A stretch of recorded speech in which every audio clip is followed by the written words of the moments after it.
Good afternoon. I'm Tim Harrison. And I'm Steve Cunnington. Together we are Realise.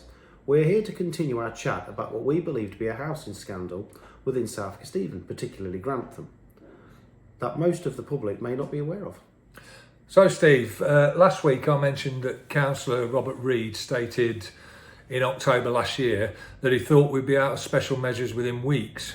We weren't sure at the time, but we've had a little bit of an investigation and we find that we're here in April, we're still in those special measures.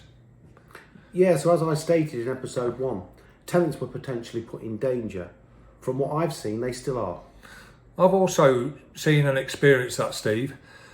There is a massive issue with social housing in Grantham. I believe you've been asked by exasperated tenants to look at 1 or 2 properties. 1 or 2, Tim. Try 20. But I have been getting some results. Frustratingly, not enough. I was pleasantly surprised to get a response from the Department for Levelling Up for Housing and Communities, as I seem to be getting nowhere fast with the council. 20? Wow. I've been contacted by a few myself, like the lady with the medical bleeding issues that needs obviously to shower multiple times a day. She's been without hot water or heating for over 10 weeks now, Steve. And don't forget the registered blind lady with the macular degeneration, arthritis, heart disease, osteoporosis, who sent me these pictures of her severe damp issues.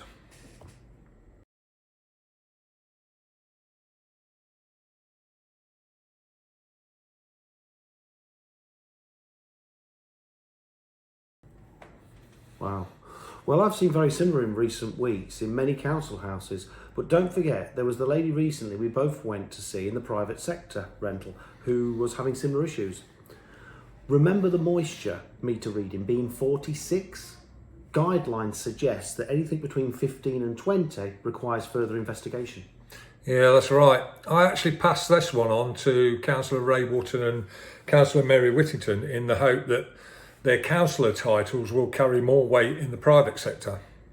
Her house was bloody awful. Well done on contacting the councillors. Surely we'll see some action now. So Steve, what do you think would be an answer to the sorry state of affairs of our social housing? Ideally, bringing maintenance back in-house, or at least consider local companies if we can't find a full workforce, with the emphasis being on local. I agree, Steve. We've got great people working very hard at ground level within the council. It seems to me that the issues start at the top. Well, in that case, Tim, we need to be aiming for those at the top. I agree, mate. So the only way is to go out and vote for change on May the 4th.